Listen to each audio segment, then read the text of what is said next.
yo soy Íñigo Guti y esto es Programación sin Más. Hoy vamos a ver los diferentes tipos de temporizadores que tenemos en Step 7. Son 5 y hay que conocerlos porque los vamos a usar bastante. Bueno, para empezar con los temporizadores, vamos a ver el temporizador como impulso. Este temporizador se activa con el cambio de la entrada de 0 a 1, necesita ese flanco. Y además, para que se cumpla el tiempo parametrizado, necesita que la señal de entrada se mantenga. Como podemos ver en el ejemplo, imaginemos que parametrizamos 30 segundos el temporizador, ¿de acuerdo? Y en este caso, al arrancar la entrada dura, imaginemos que de 1 minuto, mucho más largo que el tiempo parametrizado. Bien, entonces el temporizador y su salida lo que va a hacer es arrancar el temporizador durante esos 30 segundos y caer. Y por lo tanto tendremos un 1 en la salida durante esos 30 segundos. ¿Qué ocurrirá si la señal de entrada es más corta que el tiempo parametrizado? Bueno, el temporizador arrancará con la señal y caerá cuando caiga la señal de entrada. No se llegará a cumplir el tiempo parametrizado.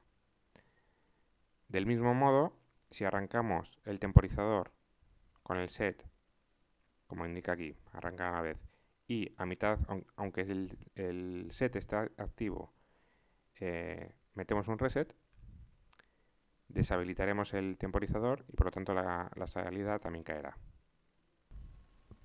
El siguiente temporizador es como impulso prolongado. La diferencia fundamental con el temporizador anterior es que este ya no depende de que la señal de set caiga o no.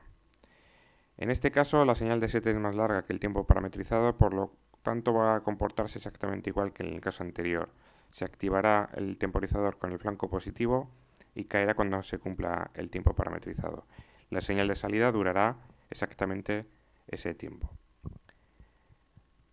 En el siguiente flanco positivo en el set, vemos que cae antes de cumplirse el tiempo, pero el temporizador no cae.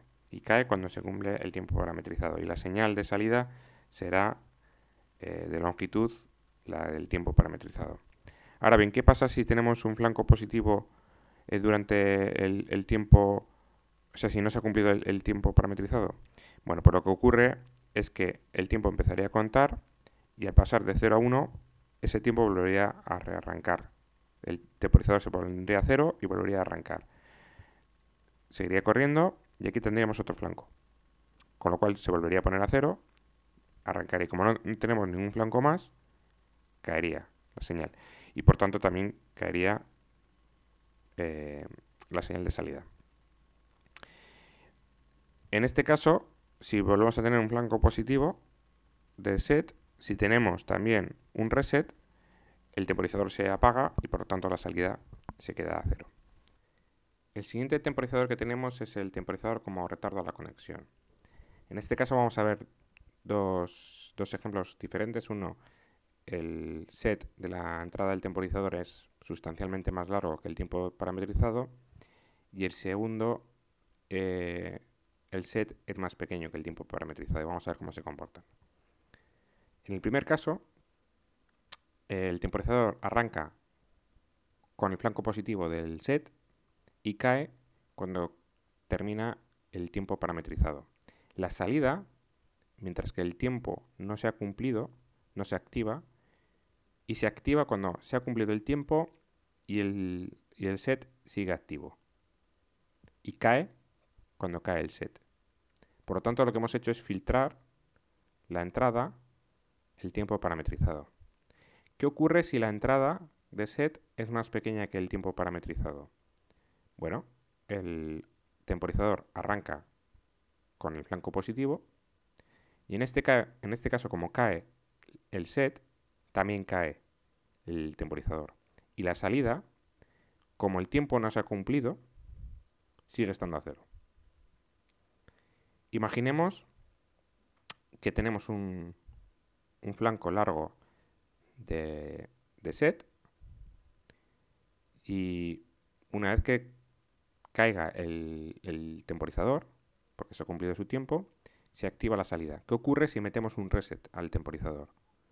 Pues que independientemente de que el set siga activo, como tenemos un flanco en el reset, lo que nos hace es caer la señal de salida y solo se activará cuando vuelva a haber un set. El temporizador con retardo a la conexión con memoria funciona diferente al anterior. En este caso, el temporizador arranca con un flanco positivo en el set y termina cuando se cumple el tiempo parametrizado y no depende de que el RLO del set haya pasado de 0 a 1. Entonces, una vez terminado el tiempo, la salida, que ha estado siempre a 0, cuando se cumple ese tiempo, se pone a 1. Y si no hubiésemos tenido aquí un reset, se hubiese vuelto a poner a 0 cuando hubiese habido un flanco de 0 a 1 otra vez en el set del temporizador. En este caso, como tenemos un reset, cae antes. ¿De acuerdo? Dura hasta que entra el reset. Aquí nuevamente tenemos un cambio de 0 a 1, con lo cual el temporizador comienza otra vez a contar. Y cuando termina el tiempo, a pesar de que el set ha caído previamente, el temporizador ha seguido contando, ya al terminar se activa otra vez el set. Y ese set termina cuando el reset se pone a 1. Hay un nuevo flanco, y el temporizador arranca. ¿Qué ocurre?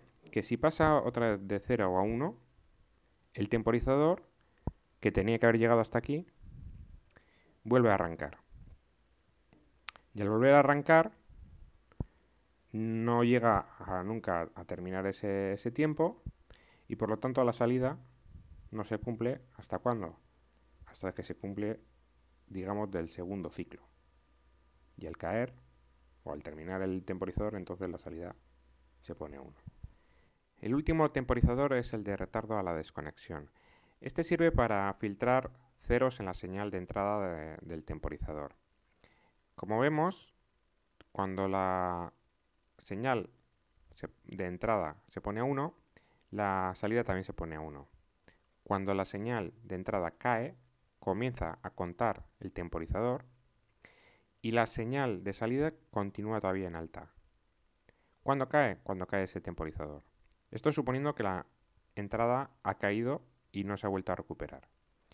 Cuando se vuelve a recuperar la señal de entrada, la salida comienza otra vez a darnos un 1 y cuando cae arranca el temporizador y la señal sigue estando en 1 porque el temporizador también está contando.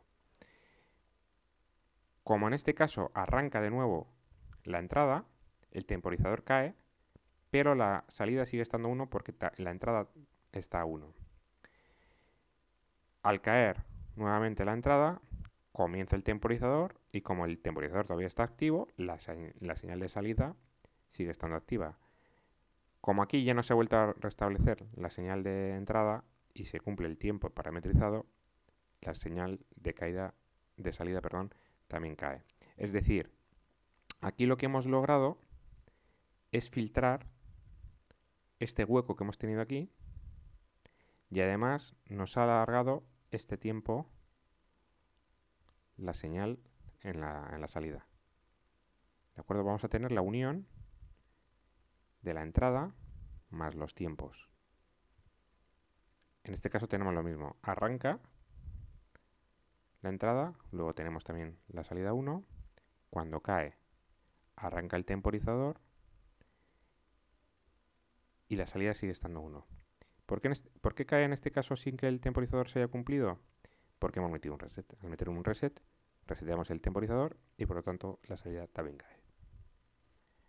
Bueno, para terminar quisiera hacer un par de comentarios. El primero, que de todos los temporizadores que tenemos, de los 5 tipos, a mi juicio los que más vamos a usar van a ser el retardo a la conexión y el retardo a la desconexión.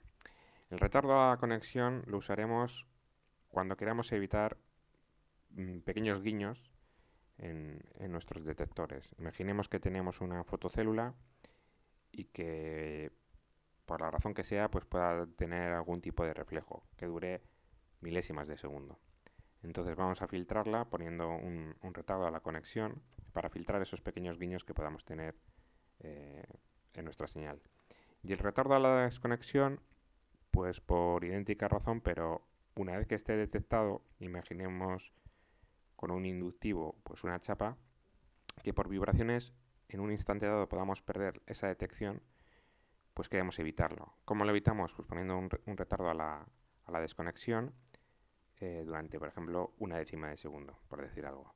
Entonces vamos a evitar que si instantáneamente tenemos un 0, pues la chapa deje de estar presente, sino que tendremos una señal continua. Y el segundo comentario es que tenemos dos formas de representar los temporizadores y de usarlos.